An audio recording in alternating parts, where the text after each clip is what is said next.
Okay, good morning, everyone, and welcome to another episode of the Crypto Hour. Eric, if you don't mind, I'll make you co-host so you can let people in. Okay, this morning we had a unexpected delay due to problem with I suppose, the hosting that a lot of these sites are using, which is Cloudflare, this morning. So it just seems to have been resolved now, but it was for about 20 minutes. 20 minutes, there's no access to a lot of sites, not just Zoom. So anyway, we're here now, so let's get started. It will be a shorter session than usual. Um, now, the main thing that I want to talk about now. First of all, let me share my screen so we can have a um, quick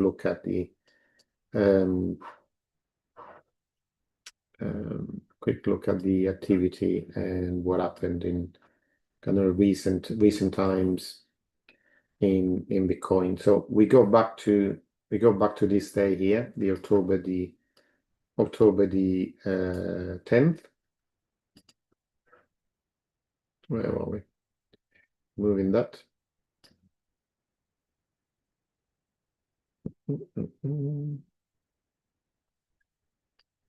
Okay. So this particular day here. Okay. October the 10th, when it moved, when they had the first dramatic drop in price in Bitcoin from 122 to 101. Let's say in a very, very short time. And then following that, again, we had another drop again after a brief recovery to 116, to what we hit a couple of weeks ago of about 80,000. Now we have a much better idea of what caused this drop, which at the time was unjustified. So there was no particular trigger point for this particular date, although it seems that on the outside, that date was triggered by Trump's speech, okay, on a 10th of October. Now, what has then come out since then is kind of like a tale of conspiracy that seems to have some roots in reality. Okay, and this involves, more than anything else, involves a company that most of you are familiar with or should be familiar with if you are interested in crypto, which is MicroStrategy. So if we have a look at MicroStrategy, let me just clean this chart first. Okay, if we have a look at this chart, and again, we are concentrated on what happened in October the 1st, but not only that, okay? We go to not just that, but we go back to July. So what was happening in July? Okay. In July, kind of like MicroStrategy was back at kind of like it was pushing high again to almost like try to hit another all-time high, which was over $500. Now, as you know, the strategy that MicroStrategy uses is to basically borrow money to buy Bitcoin. Okay, and as the Bitcoin price then increases, they use that that credit worthiness that they have again because they hold something that is worth more than what they bought it for to borrow more money and to buy more Bitcoin. So he was seen for many years, and we can see here kind of like how dramatic that price increase was from just about $40 in 2024, to over 500, kind of like less than a year later. So it did like whatever, 12, 13 times move within less than a year. Now, obviously, there were companies that were sitting on the back line, and on the backdrop of this, just put like um, um, things have been widely spoken of in the press this week, where BlackRock has said that IBIT, which is the Bitcoin, the Bitcoin ETF, has been the major earner since the launch of this, and it's now grown up to be like a massive fund if we look at the latest 777,000 Bitcoin, which is a lot of US dollars. So if you think about that's at 100,000 Bitcoin at the dollars per Bitcoin, that's over $77 billion. So it is, sorry, yeah, it would be at that at that valuation. So you can see how much they have made out of kind of the interest and activity in Bitcoin. So what happened is that other kind of banks, and some of the biggest banks in the world, they are sitting on the sideline and they are not making any money out of this. They wanted in on this kind of money printing machine from their point of view. So the kind of like, you see that here at the mid-July, at this point here,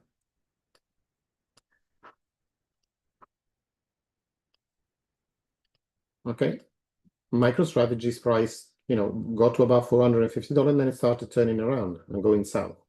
Now, there is a specific reason why this happened. Nothing to do with Bitcoin's, nothing to do with Bitcoin price. Okay, the reason why this happened is that it was a concerted effort for quite a few banks, in particular Morgan Stanley, to stop people buying MicroStrategy shares. Okay, so how did they did that? How do they do that? So first of all, if you have a stocks and share account with a lot of banks, you're normally allowed to buy stocks and shares on leverage. Okay, a very, very short leverage, but like a 2 times leverage. Okay, so if you have $10,000 in your account, you can buy $20,000 worth of stock, unusual. So that is called like a 50% margin requirement.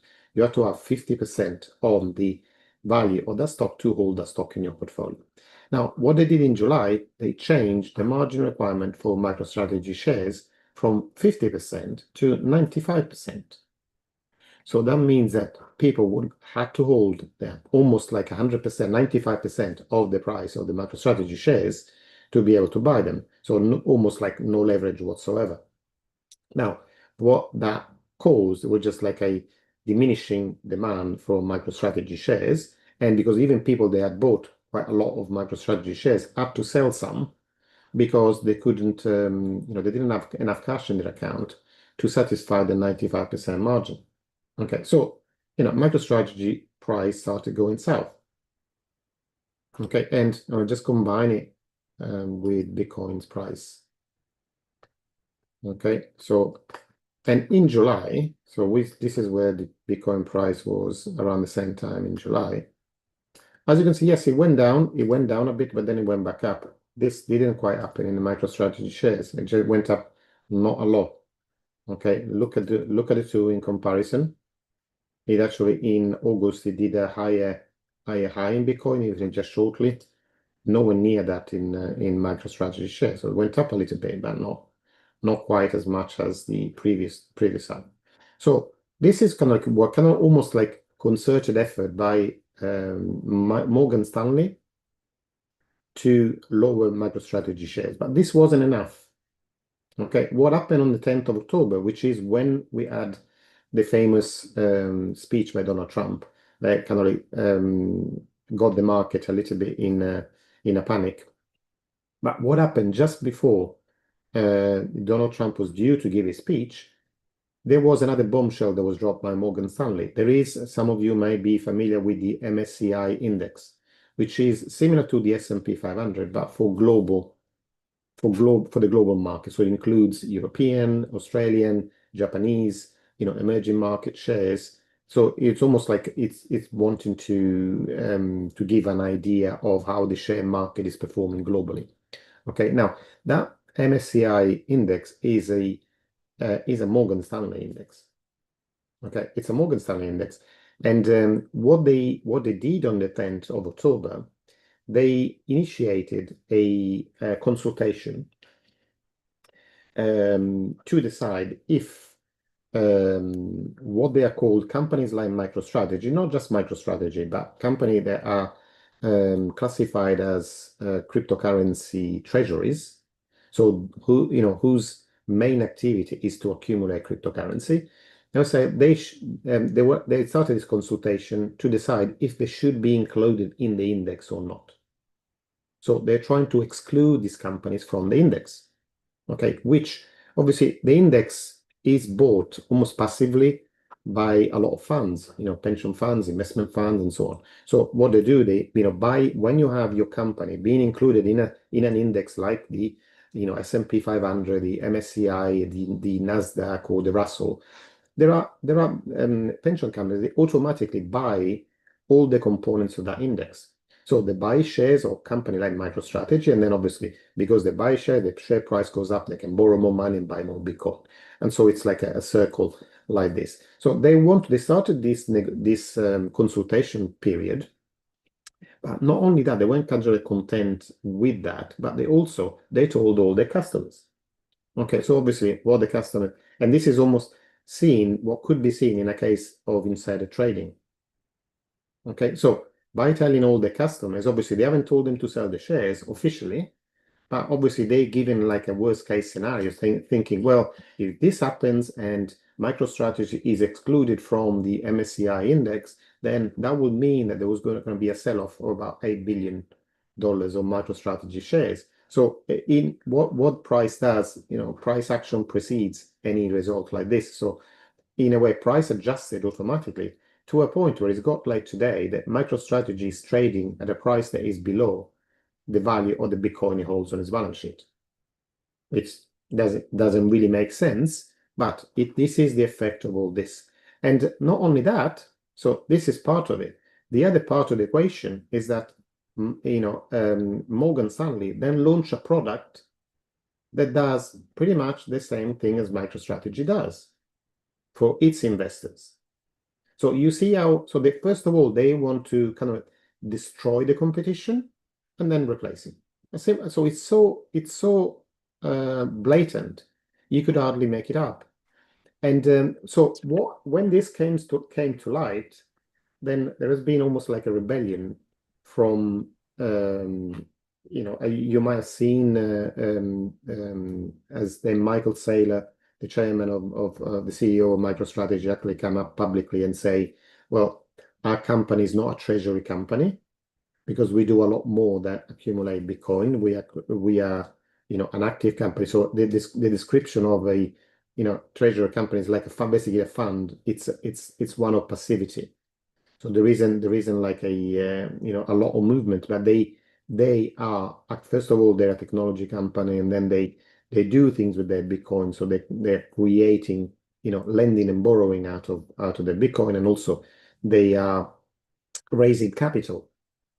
So they have a lot of the money that they invested Bitcoin this year in 2025, for example. It hasn't been out of borrowing, but it has been out of selling preferred stock.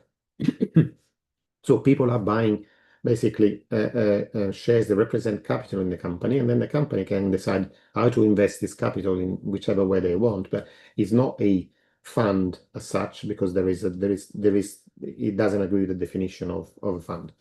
But apart from that, there's been like a mobilization from the Bitcoin community. They has actually put out calls to boycott Morgan Stanley.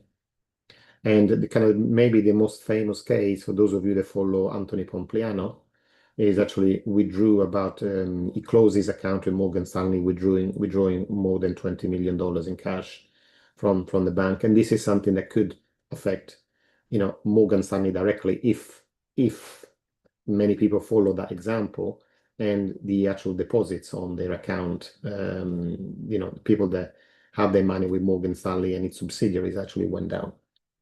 So this is what caused a lot of the move, this kind of huge move of Bitcoin that was pretty unexpected, to be honest. So there is no economic reason to justify something like this when you look at, when at the same time we look at what gold did, for example, during the same time. Okay, from the 10th of October, where are we? The 10th of October. So we were down here in center October. So gold has actually gone up since then. And if we look at the stocks and shares, which are another kind of risky index, so the closer to Bitcoin would be the QQQ, so the Nasdaq. Sorry, where is my Nasdaq gone? There we are. Let me just remove all the drawings. Okay, so where were we on the 10th of October? So this is the drop that we've had. Okay, but this is the same similar drop that Bitcoin had to begin with, but then he has recovered and is now above where he was back then. Where is Bitcoin now? This is where he was on the 10th of October. Sorry, this is where he was on the 10th of October. It's nowhere near, pardon me, it's nowhere near where he was then. And he was still like down a good, 30,000 since then. So we're down around 30% from that point. Let me just show, just measuring. Come on. 25%. Okay, so 25% against the backdrop where both gold and stocks and shares went up since that announcement. Okay, so it is clear that there is something going on behind it that is not just justified by normal economic announcements and normal price action. Okay, on the backdrop of that, then there has been this fight back. And what we see here already, kind of Bitcoin seems to have found a local bottom at around 80,000. There is still this, this action by the MSCI index that could cause a sell-off on MicroStrategy shares in January. So the decision will be reached on the 15th of January. Sorry, no, should be taken on the 31st and take effect on the 15th if it does. So we could still see in January an effect of a partial sell-off of MicroStrategy shares that could then eventually, not just on MicroStrategy shares, but other companies that are doing the same thing, they are quoted on the stock exchange. So they might be forced to sell some of the Bitcoin holdings, okay, because they would have to sell the shares. The share price will go down below a certain level, and they would be forced to sell the Bitcoin they accumulated. So there is still that on the background that could happen in about a month's time from now. But in any case, it's good to see that there has been, we have kind of like found a what seems to be a flaw for this move at the moment. And the more interesting fact is that these moves seems to be very forced, again without any particular economic reason to for them to happen.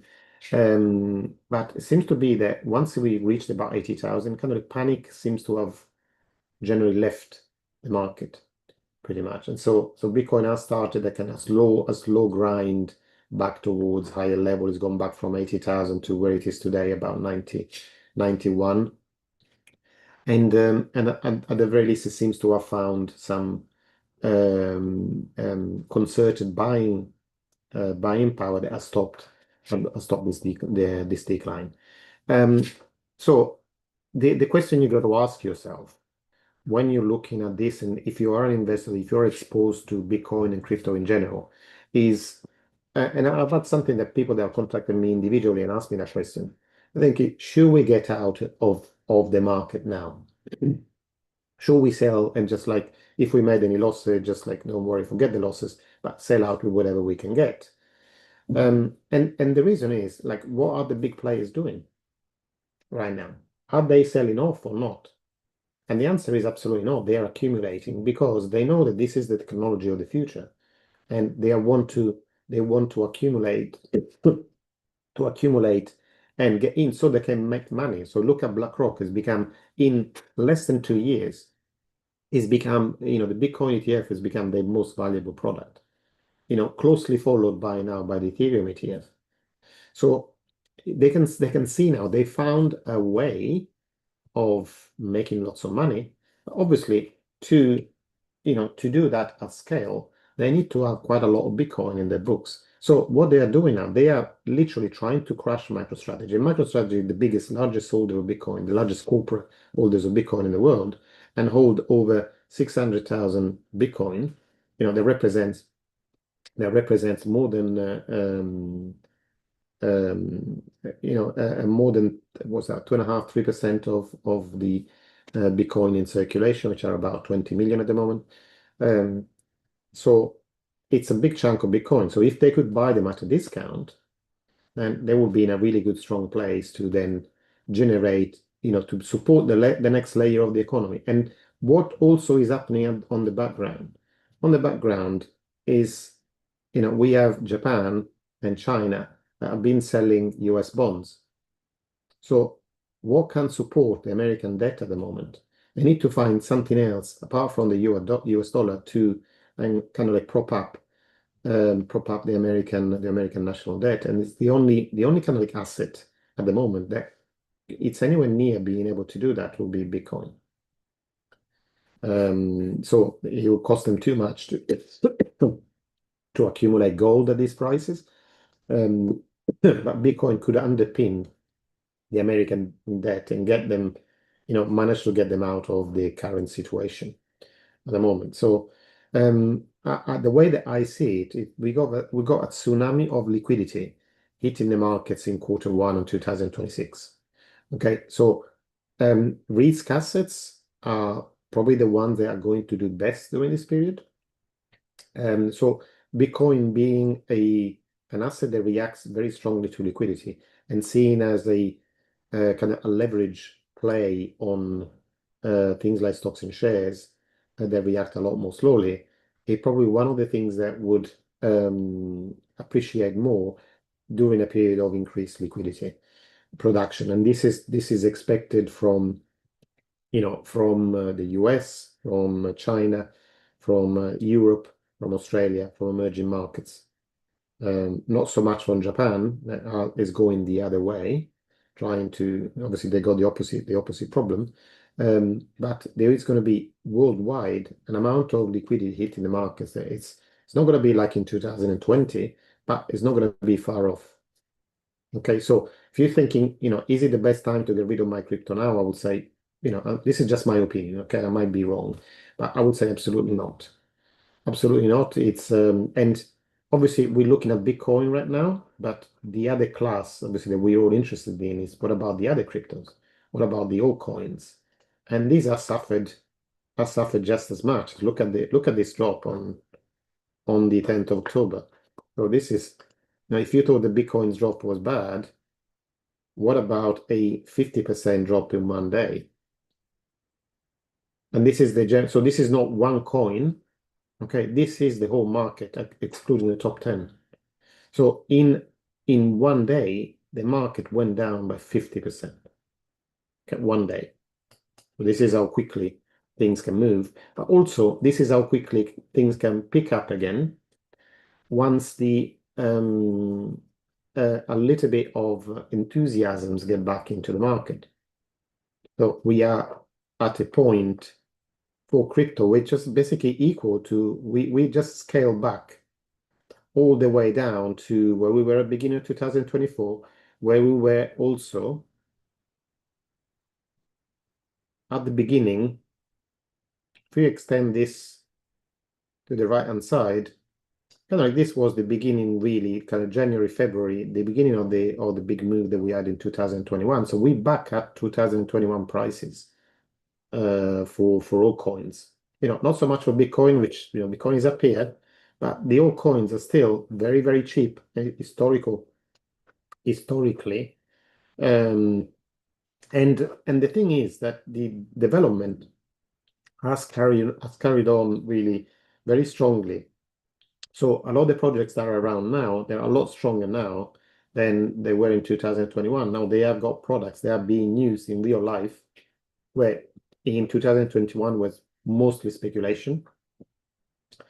And we are in a new era of crypto, where now a lot of funds, a lot of real world activity and funds is moving on chain. So we all seen what, for example, what Ondo is doing, and like we got a lot of stocks and shares. They're now being traded, being tokenized, and being traded on chain 24 hours a day, 7 days a week. And this is probably where the markets are going to be a few years from now. Will move to they stop moving from Monday to Friday. They will be on a 24-hour market like Bitcoin does because this is what being on chain allows you to do. So, for me, there's a lot of upside to be coming in Q1 and Q2. Then we'll see what happens. But from my perspective, I'm not moving away from this space yet, especially when I see all this manipulation that's happening on the outside. So if it's good enough, the question I ask myself is that if it's good enough for Morgan Stanley and BlackRock, why shouldn't it be good enough for me? And so what they want you to do, they want you to panic.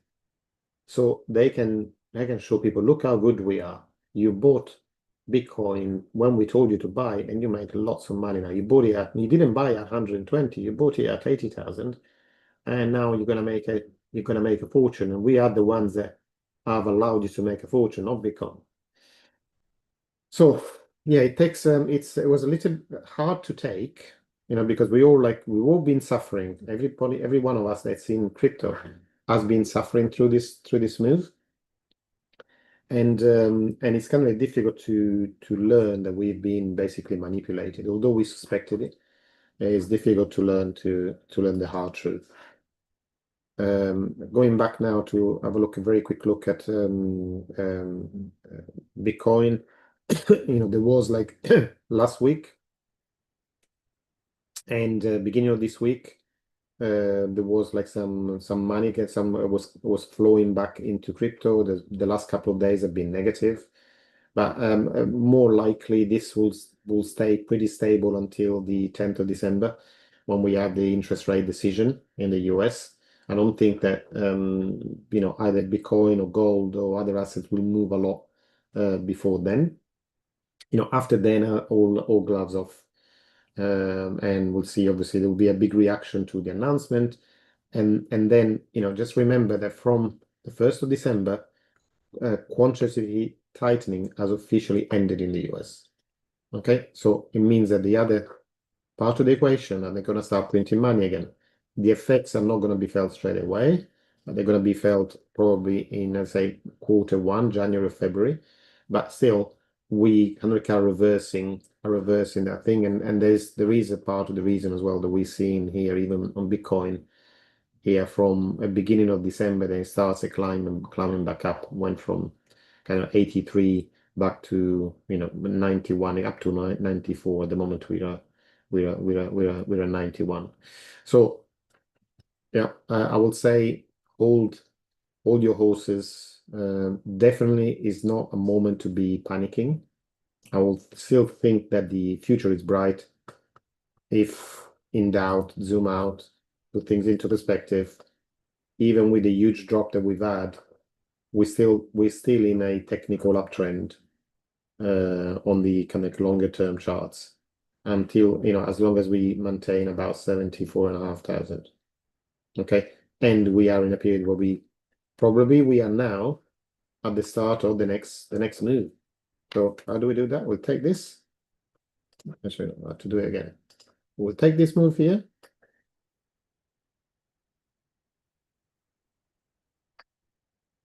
Okay, and then we translate it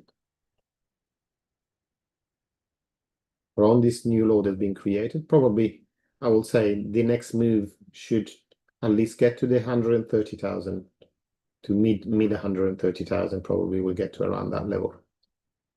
Okay, this is my expectation in the kind of medium to short term. Within the, I would say medium term in the sense that okay, it's taken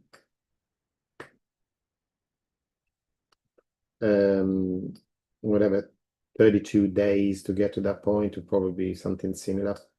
So we're looking at 32 bars, weekly bars, sorry, not 32 days, 32 weeks from April till now. So it might take up to May or June to get to that point. But we could hit it a lot earlier and see another move before we top out, which I expect the topping out in 2026 between 150 and 200. This is my expectation, just as um, um, like at the off the top of my head, but we don't know. We don't know exactly, but we know that these moves are not take the time they take. So we'll see the previous one.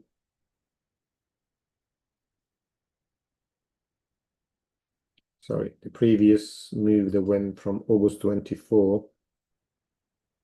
The top went all the way 24 weeks. From bottom to bottom took 35 weeks. So you see it's about similar length of time. So we had 35 weeks there.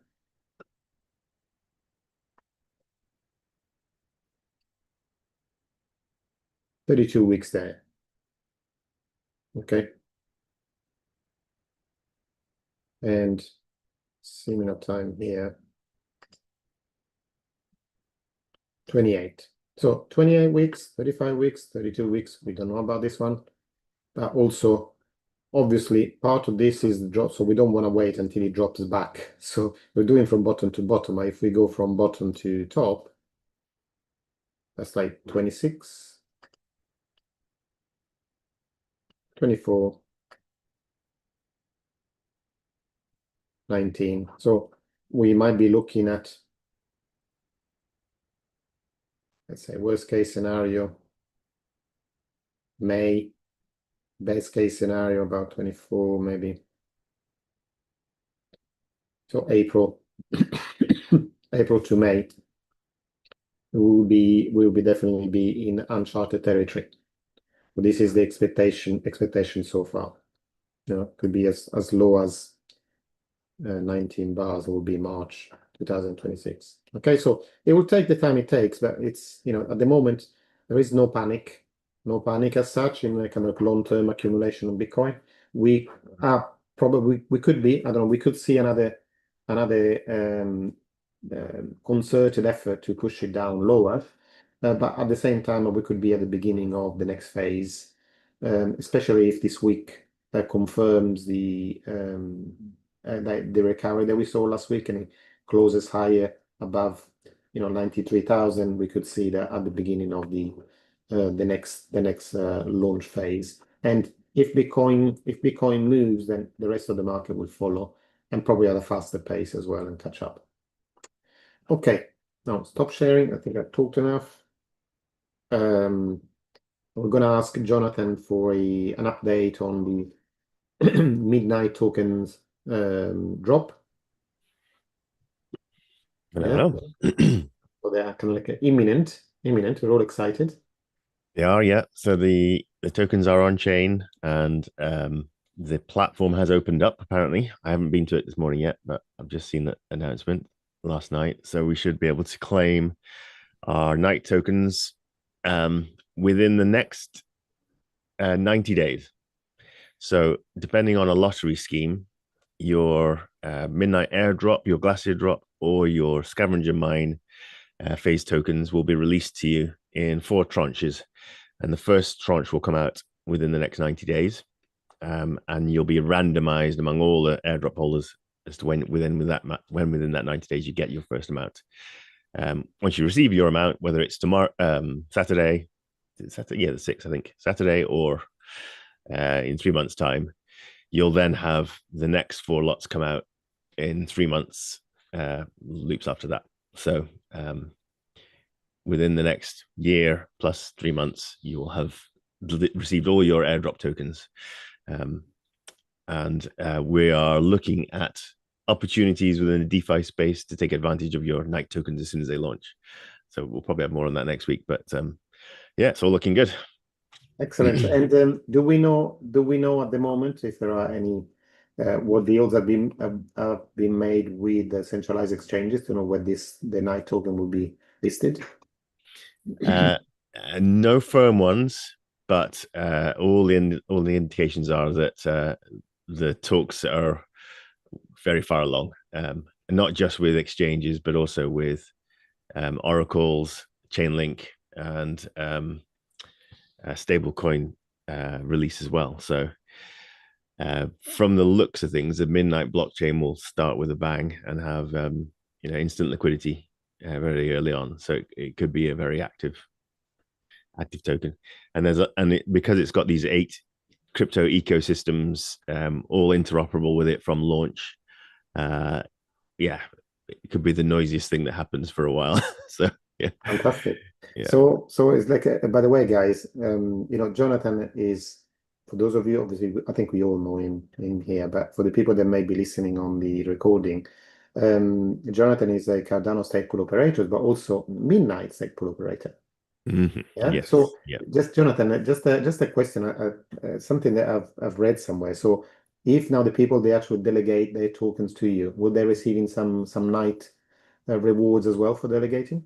Yeah, exactly. So operators on midnight will be running Cardano node block producing pool, which you receive ADA staking rewards. But then also if they're running a night partner chain node, then you'll get night tokens as well. So it's a double whammy if you're staking with a pool operator who's also on midnight.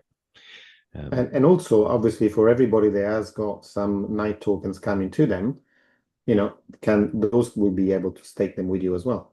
Yeah. Uh, the the staking model for night tokens is yet to be determined.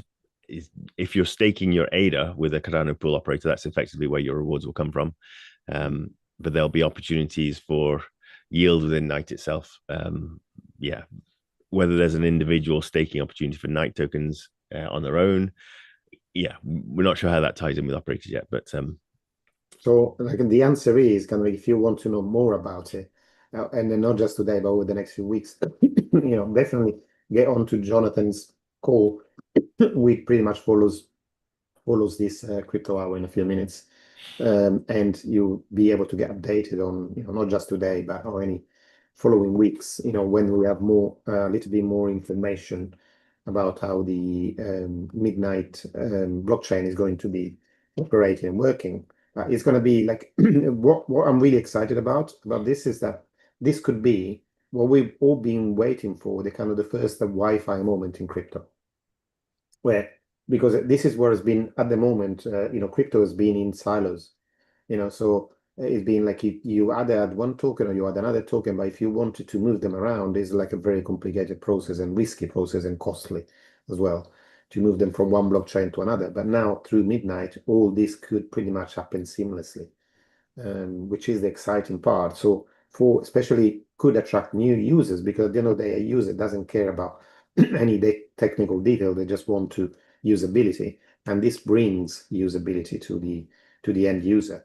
So we could see a lot of interest in this new chain because it means that people from Solana, people from Bitcoin, people from BNB can use the things that are being built on Midnight without having to leave their chains. So it could really be like revolutionary. So we all like hold our breath to see what will happen. But I think it's a very, very positive moment for crypto in general. So Jonathan, if you haven't already, then please put your link. The link is already in the chat box. So I I wish you all a fantastic weekend. And Eric, I'm going to send you a message in about an hour if you want. I just wanted to speak to you if I can, if you have got some availability later on today. But everyone, please have a fantastic, fantastic weekend, and follow, watch this space. Get on Midnight Discord channel as well, where a lot of the activity from Charles Hoskinson is going to move from X and YouTube to Discord. And follow this in the news because it could be one of the biggest thing to hit crypto in the past few years really. So yeah, I will see you all next weekend, hopefully without any problems and on time. And until then, I say have a great time and Have a nice weekend. Enjoy the last sunshine probably they're going to see here in Europe for a little while. Okay. Bye, everyone. Have a great weekend.